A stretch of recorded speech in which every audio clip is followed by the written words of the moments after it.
Good morning again. Senate Agriculture back in action. We had a little bit for 9 o'clock, then took a break for a floor session. And now we're going to, we have a little bit of some time going to spend with General Counsel, Agency of Agriculture, Food and Markets, Stephen Collier. We're going to talk about the technical corrections for Fish and Wildlife statute. Looks like it's H231, Section 19, page 25. Welcome, sir. The floor is yours. Thank you so much. Good morning, Senator. It's good to be here. Steve Collier from the Agency of Ag. So this proposal that you all want to talk about is not a proposal that we made. It's not our jurisdiction. However, we obviously are part of the executive branch and we do talk to the Department of Fish and Wildlife. We understand why they made this proposal, and it's simply because there's no money to support it.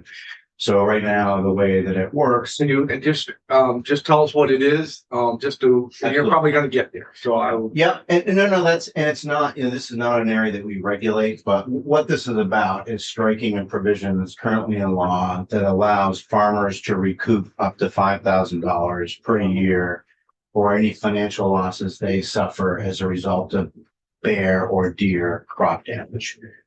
So actually it's for that crop damage. So it used to be this provision has been in law for I believe decades, but as I understand it, because this came up 2 or 3 years ago as well, farmers never utilized it.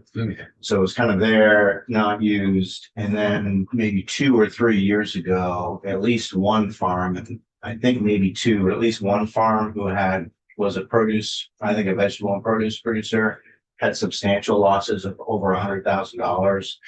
And so there was basically an invoice submitted to the Department of Fish and Wildlife, and they worked with that farmer and they worked on resolving it, but there's no money for this. This provision has been there forever, but there's no fund to support it. So essentially it's an unfunded mandate because there is no revenue source. So there's this potential liability every year, but no source. So that year, if I remember correctly, Department of Fish and Wildlife came to the General Assembly and asked for an appropriation for that specific farmer. My memory is it was $115,000, but that may be off. But the General Assembly funded that, so that one farmer got $115,000 or whatever it was around there, compensation for the deer damage that was done. That was all deer. But at the same, and I think it was the same session, this provision was also amended to cap it at $5,000, so that there wouldn't be such serious potential liability. And then since that time, as I understand it, I think only one farm has utilized the $5,000 damage, but it's just an ongoing unfunded liability for the Department of Fish and Wildlife. And so from my perspective, from the government's perspective, if you're not going to source the money, it makes sense to not have a fund that you can't finance. The other piece of it, though, is farmers can suffer really serious damage from bears and deer both. Bears can eat a tremendous amount of corn in a pretty short amount of time. Deers eat pretty much, and bears eat a lot of other things too, including honey and bees. And deer can also do a lot of damage, as that one case illustrates. And crop insurance is the natural sort of ideal solution theoretically. I think you've had other testimony on other issues that crop insurance really doesn't work very well for farms. For the major commodities, it's really kind of catastrophic coverage. So meaning you're not getting any money back unless you suffer a really big hit. So that's not ideal. And for a lot of our farmers, especially those who do value added processing or sell direct to consumer, they're getting, even if they have crop insurance through what the programs are available, they're getting coverage for the commodity value, not for the actual value of their crops. So something like 70%, maybe even more, for Vermont farms are not insured for crop insurance. And often it makes sense for them not to have insurance because it's just not a good cost benefit analysis. So the root issue here is farmers really need better crop insurance options that they have. That's mostly all federally driven. And a lot of states and farmers realize this is an issue. There's something called the National Association of State Department of Agriculture, which involves every state. We're a part of that. That's one of the agenda items. Like there's a known failing of available crop insurance for farmers. And that's a real problem because if you can't manage your losses, and it's not just for animal damage, it's for floods, drought, all of the things you talked about with the farm recovery. task force, farmers face a litany of issues all the time, and this is just another one of them. This program, even when it exists, $5,000 is not going to make a difference when there's really, it maybe makes a difference, but it's not going to solve the problem if there is really serious injury. So another important element of this is Department of Fish and Wildlife is good at working with farmers, because farmers can take animals out of season, they can take both deer and bear out of season if those animals are causing crop damage. There are some caveats to it that can make it, the game wards work well with farmers, but sometimes farmers are concerned about what they can do, can't do, whether they can prove the damage, not sure what they want to do, don't want to alienate their neighbors for taking the animals. So sometimes there's some delays that can happen that by the time you actually maybe take the animals, the damage is already done. So it's Well, you want those deer to get a little fatted up before you take them, right? well, that's another issue. So it's really important to have that collaboration between the Department of Fish and Wildlife and the farmers. And I've talked to the Department of Fish and Wildlife a couple of years ago we did, and we talked again recently. That's really important. It's possible that there's ways that the allowances could be improved upon as needed. I think those should be always open for consideration. If there's something that can make it easier for a farmer to take an animal more quickly, then I think we can work on those things. But right now they can take up to 4 deer by either the farmer themselves can take it, or they can ask anybody who has a Vermont hunting license to take it on their own land. And with a bear, they can take one that's destroying corn immediately. They have to try to prevent the damage for other types of losses before they can take it. But there are some allowances there. They just don't always unfold exactly right. So bottom line is our agency understands that you can't really have a program that you don't have any money to support. And it's just kind of setting up both farmers and the Department of Fish and Wildlife for problems. But and wildlife damage is a serious issue, and the better coordination that there can be, the more important that is, because as you all know, so many of our farmers are dependent on each and every crop they produce, and the loss of a crop can literally be the difference about whether they can plant one the next year or not. And it's a much bigger issue than just deer and bear, but it's something we should all be thinking about when we're talking about farm viability, is what can we do to ensure that if a farm loses a crop, how are they around for the next season and the next crop? And those are unsolved questions. Thank you, Mr. Chair. So Steve, current law, and I'm not sure when we passed it, I did hear about that one farmer who obviously had heard about the program and took full advantage. And I think more than once, if I'm not mistaken, but I could be wrong about that. But the current law is capped at $5,000. But is that per farm? Yes. And that comes out of the Fish and Wildlife budget. Right. Okay.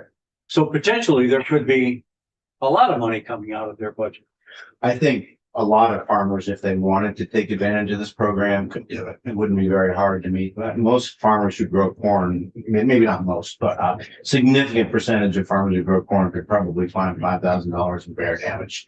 I think most farmers don't want to come to the state for money, and maybe they don't know about it. Maybe they don't want to. Maybe the $5,000 isn't worth the related paperwork. But yeah, there are plenty more farms that could be tapping into this program if they wanted to. I don't know exactly why they're not. Yeah. So what is this? Is this an amendment or technical correction? It's part of Fish and Wildlife. I believe it's their miscellaneous bill. I didn't honestly read through the whole part of it. But this is just H-231 is a litany of their proposals, and this is just striking the one provision in the Fish and Wildlife statutes that allows for farmer reimbursement for. So there won't be any reimbursement going forward if this were Correctly passed. The things that I mentioned about farmers' ability to take animals, those aren't being touched. So those options would remain as are, but the compensation provision will be eliminated. And it's 4 deer and 1 bear. So for what you can take is up to 4 deer without having to get a permit. And if you take 4 deer that you can prove are causing damage, then you have to report that immediately. And then the Department of Fish and Wildlife determines if it's appropriate or not. Mm-hmm. If they determine that it's appropriate, but the deer continue to cause damage, then you can get a permit to take more than 4. Okay. For bear, I don't believe there's a number that you have to take, but you always have to prove that they're doing the damage, and you are supposed to take preventative measures for bear unless you see them eating your corn at that time, or they are, there's an exigent circumstance where you're actually in danger. And then you can take the bear as well, but. And where's this bill gone to? Who's seen this bill? Are you aware of who's seen it? I think it's been in Environment and Natural Resources. I don't know if it's been in other committees. I haven't followed the bill myself. But I have this issue as a recurring one that we've talked about before, and talked with Fish and Wildlife, and they contacted us when that other farmer came forward just to try to get some value, try to make sure it was a fair valuation in that particular case. But we've had farmers. We had one pretty sad case of a couple that had been farming, and they kept losing 20-30% of their harvest. They were small dairy farm, and they just kept losing their cornfield, and they had insurance, but it didn't cover very much. And every year their crop production was going down, so their insurance was covering less. And so they were working with game wardens, and the game wardens were working well with them. It's really hard to stop determined bear from a known feed source, and we've explored all kinds of options about electric fencing, but it's hard to do that with cornfields. Not impossible, and sound is an option, but they had some close neighbors, and they didn't want to bother the neighbors, and they didn't want to take the animals, because some farmers who do take the animals are sort of vilified by their neighbors and by certain interests that don't want to take any game. And so it's a challenge when they have a persistent problem, and it can really, if you're losing 30% of your crop or even 10% of your crop, that's a problem. So it is a sticky situation. I don't think this provision addresses it, whether it's there or isn't there, but I do think more globally, it's something that I think is probably one of the biggest deficits we have for supporting viable farming, is not having insurance that's workable. And if you have money, you can do other programs like the Farm Security Fund, but if you don't have money, then you're always at the same place. And ideally, farmers could buy insurance that was reasonably priced and would actually protect them. I think that's not really the norm for most Vermont farms. A lot of the farm insurance is designed for huge commodity producers in the Midwest, and it doesn't translate well. Questions? No. So we're Rob, I just want to make sure no questions. No, I'm good. So we don't have possession of the bill. We're just going to drive by the bill. It was brought to us by the chair of Senate Natural Resources to take a peek at it. And so we really don't have any action to take other than just to let it pass through and not raise any objection to it. I can talk with the chair that we thank her for the drive-by, and we're gonna let them do their work. Is that what the committee wants to do? Yeah. Rob, good? Good with that. Okay, so thank you. Unless there's anything more that you want to add, we're just gonna do exactly what we just said. Okay, no, thanks so much for having us in. No, we always appreciate the opportunity to chat about these issues, so thank you. Thanks. Thanks. All right, thanks. Committee